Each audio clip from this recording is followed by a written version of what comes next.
तो हेलो मेरे प्यारे साथियों, तो कैसे हैं आप लोग। मैं उम्मीद करता हूं कि आप लोग बहुत मस्त होंगे, स्वस्थ होंगे और आने वाले बोर्ड की तैयारी बेहतर तरीके से कर रहे होंगे। तो साथियों, आज मैं इस वीडियो के माध्यम से आप लोगों को हिंदी का ऑब्जेक्टिव क्वेश्चन बताने वाला हूं, जो कि आपके होने वाले बोर्ड परीक्षा 2027 के लिए काफी इंपॉर्टेंट है।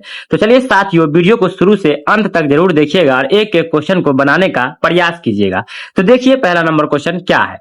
तो साथियों, पहला नंबर क्वेश्चन है कि पीपल पाठ की विधा है। देखिए पीपल जो पूछ रहा है ये क्या है, कहानी है या डायरी है या निबंध है या कविता है। तो देखिए पीपल जो है ये हो जाएगा कविता, यानी इसका सही जवाब जो हो जाएगा ऑप्शन डी हो जाएगा। चलिए दोस्तों, अब हम चलते हैं आपका अगला सवाल पे। तो देखिए अगला सवाल क्या है। तो अगला सवाल है कि रामधारी सिंह दिनकर द्वारा रचित पाठ है। ये पूछ रहा है क्वेश्चन कि रामधारी सिंह दिनकर जो है इसमें से कौन ऐसा पाठ है जो लिखा है। तो देखिए रामधारी सिंह दिनकर जो लिखे हैं ईर्ष्या तू न गई मेरे मन से, यानी इसका सही जवाब जो हो जाएगा ऑप्शन ए हो जाएगा। तो चलिए साथियों, अब हम चलते हैं आपका अगला सवाल पे। तो देखिए अगला सवाल क्या है। तो अगला सवाल है कि तू जिंदा है तो द्वारा रचित पाठ है। देखिए इसका जो सही जवाब हो जाएगा 3 नंबर क्वेश्चन का ऑप्शन बी हो जाएगा, शंकर शैलेंद्र। शंकर शैलेंद्र इसका सही जवाब हो जाएगा। देखिए दोस्तों, आज मैं इस वीडियो के माध्यम से आप लोगों को ऑब्जेक्टिव क्वेश्चन बताऊंगा, जो कि हिंदी का होगा, नन हिंदी का, और इसमें 30 क्वेश्चन है और एक एक क्वेश्चन को बनाने का प्रयास कीजिएगा। और इसी वीडियो के कमेंट बॉक्स में लास्ट में आप ये बताइएगा कि इस 30 वीडियो में से आपका कितना सही हुआ। तो चलिए साथियों, हम चलते हैं आपका अगला सवाल पे। देखिए अगला सवाल क्या है। तो देखिए 4 नंबर सवाल है कि निम्नलिखित पाठ में कौन सा निबंध है। देखिए ये निबंध पूछ रहा है, तो इसका जो सही जवाब हो जाएगा ऑप्शन बी हो जाएगा, हौसले की उड़ान। देखिए हौसले की उड़ान जो है ये हो जाएगा निबंध, यानी इसका सही जवाब जो हो जाएगा ऑप्शन बी हो जाएगा। चलिए साथियों, अब हम चलते हैं अगला सवाल पे। देखिए अगला सवाल क्या है, इसका जवाब दीजिए। देखिए अगला सवाल है कि मूल रूप से रामधारी सिंह दिनकर है। देखिए ये बहुत ही वीवीआई क्वेश्चन है, ठीक है। अगर आप यहाँ से प्रत्येक क्वेश्चन बना लेते हैं तो आपको 2027 में आपको बनाने में बहुत आसान होगा। तो एक एक क्वेश्चन को जरूर बनाइएगा और दोस्तों में वीडियो को शेयर भी कीजिएगा। तो चलिए दोस्तों, देखिए 5 नंबर क्वेश्चन क्या है। तो 5 नंबर क्वेश्चन है कि मूल रूप से रामधारी सिंह दिनकर है। देखिए रामधारी सिंह दिनकर जो है ना ये कवि है, यानी इसका सही जवाब जो हो जाएगा ऑप्शन डी हो जाएगा 5 नंबर क्वेश्चन का। चलिए साथियों, अब हम चलते हैं आपका अगला सवाल पे। देखिए अगला सवाल क्या है, इसका जवाब दीजिए। तो देखिए 6 नंबर क्वेश्चन है कि सज्जन में संधि होगी। देखिए सज्जन में कौन सा संधि है। तो देखिए सज्जन में जो है व्यंजन संधि है, यानी इसका सही जवाब जो हो जाएगा ऑप्शन बी हो जाएगा। 6 नंबर क्वेश्चन का सही जवाब ऑप्शन बी हो जाएगा। चलिए साथियों, अब हम चलते हैं आपका अगला सवाल पे। तो देखिए 7 नंबर क्वेश्चन क्या है। तो 7 नंबर क्वेश्चन है कि दीनानाथ में समास है। देखिए दीनानाथ में कौन सा समास है, कर्म कर्म तत्पुरुष समास है, या करण तत्पुरुष समास है, या संबंध तत्पुरुष समास है, या अधिकरण तत्पुरुष समास है। तो देखिए 7 नंबर क्वेश्चन का जो सही जवाब हो जाएगा ऑप्शन सी हो जाएगा, संबंध तत्पुरुष समास हो जाएगा, यानी इसका सही जवाब जो हो जाएगा ऑप्शन सी हो जाएगा। देखिए दोस्तों, आप यहां से अगर 30 क्वेश्चन देख लेते हैं तो मैं उम्मीद करता हूं कि आप जो है 2027 में बहुत ही आसानी से क्वेश्चन को बना पाइएगा। तो आप इस वीडियो को शुरू से अंत तक देखिएगा और थोड़ा सा भी स्किप नहीं कीजिएगा। चलिए दोस्तों, अब हम चलते हैं आपका अगला सवाल पे। देखिए अगला सवाल क्या है। तो देखिए अगला सवाल है कि मोहसिन के पास कितने पैसे हैं। देखिए मोहसिन के पास जो है 15 पैसे थे, यानी इसका सही जवाब जो हो जाएगा ऑप्शन ए हो जाएगा। और हामिद के पास जो है, ये भी याद रखिए, हामिद के पास जो है 3 पैसे थे, ठीक है। उसके बाद जो है महमूद के पास, देखिए महमूद के पास जो थे 12 पैसे थे, ये भी आप याद रखिएगा, ठीक है। महमूद के पास 12 पैसे थे, हामिद के पास 3 पैसे थे। चलिए अब हम चलते हैं आपका अगला सवाल पे। देखिए 9 नंबर सवाल क्या है। तो देखिए 9 नंबर सवाल है कि हामिद की दादी का नाम है। देखिए हामिद की दादी का नाम जो है अमीना था, यानी इसका सही जवाब जो हो जाएगा ऑप्शन सी हो जाएगा। ऑप्शन सी इसका सही जवाब हो जाएगा। चलिए साथियों, हम चलते हैं अगला सवाल पे। देखिए 10 नंबर सवाल क्या है, इसका जवाब दीजिए। 10 नंबर क्वेश्चन है कि वीर शिवाजी की गाथाएं उसको याद जवानी थी, काव्य पंक्ति है। ये झांसी की रानी से है, यानी इसका सही जवाब जो हो जाएगा ऑप्शन ए हो जाएगा। चलिए अब हम चलते हैं अगला सवाल पे। देखिए 11 नंबर सवाल क्या है।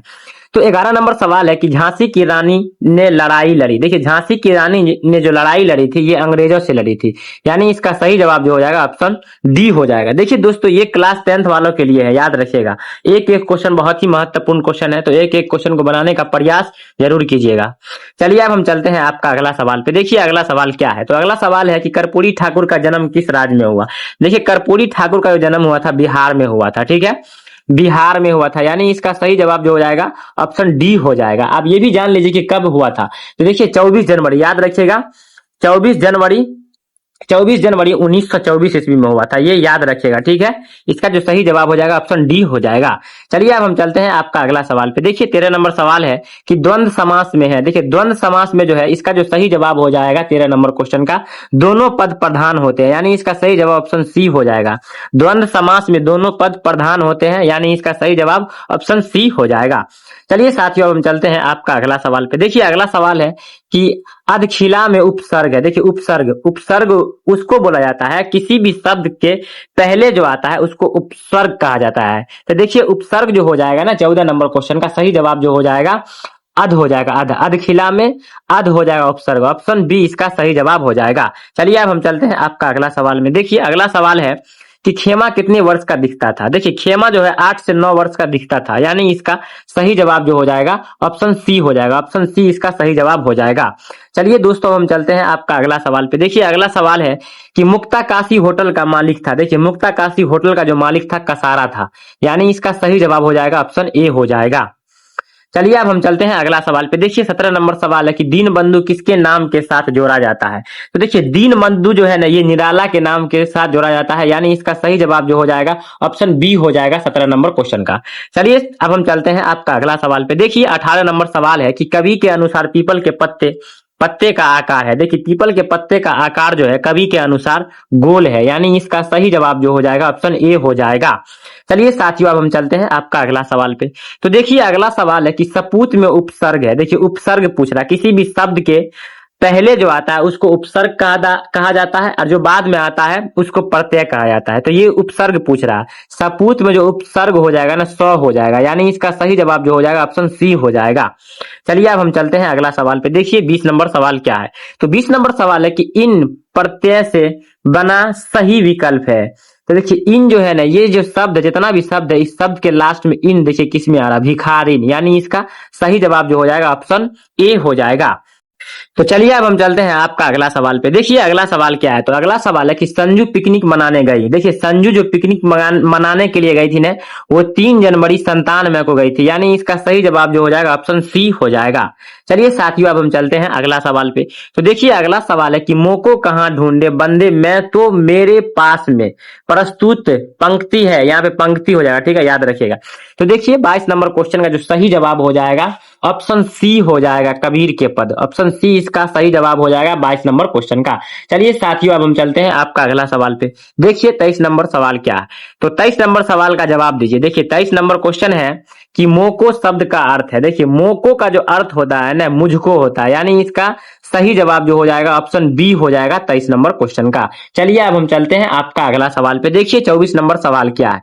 तो 24 नंबर सवाल है कि तुम्हारी निंदा वही करेगा जिसकी तुमने भलाई की है। यह पंक्ति है। देखिए यह जो पंक्ति है ना ये जो कहा था ईश्वर चंद्र विद्यासागर ने कहा था, यानी इसका सही जवाब जो हो जाएगा ऑप्शन सी हो जाएगा 24 नंबर क्वेश्चन का। चलिए अब हम चलते हैं आपका अगला सवाल पे। देखिए अगला सवाल क्या है। देखिए 25 नंबर सवाल है कि यार ये तो बाजार की मक्खियां हैं जो आकरण हमारे चारों ओर भिन भिनाया करती है, यह पंक्ति है। तो देखिए 25 नंबर क्वेश्चन का सही जवाब हो जाएगा ऑप्शन सी, ये नीतीश ने कहा था तो ऑप्शन सी हो जाएगा। चलिए अब हम चलते हैं आपका अगला सवाल पे। देखिए अगला सवाल है 26 नंबर सवाल है कि सैनिक को तलवार फेंकने का आदेश किसने दिया। देखिए ये अशोक ने दिया था, यानी इसका सही जवाब जो हो जाएगा ऑप्शन ए हो जाएगा। चलिए देखिए दोस्तों 27 नंबर क्वेश्चन क्या है। तो 27 नंबर क्वेश्चन है कि बच्चे की दुआ एक है। देखिए बच्चे की दुआ क्या है, बच्चे की दुआ जो ये एक प्रार्थना गीत है, यानी इसका सही जवाब हो जाएगा ऑप्शन डी। चलिए अब हम चलते हैं नेक्स्ट क्वेश्चन पे। देखिए 28 नंबर क्वेश्चन है कि सही वर्तनी है। इसमें से पूछ रहा है कि सही कौन सा शब्द है। तो देखिए सही जो हो जाएगा औषधि हो जाएगा, ऑप्शन ए इसका सही जवाब हो जाएगा, ऑप्शन ए इसका सही जवाब हो जाएगा 28 नंबर क्वेश्चन का। चलिए अब हम चलते हैं आपका अगला सवाल पे। देखिए 29 नंबर क्वेश्चन क्या।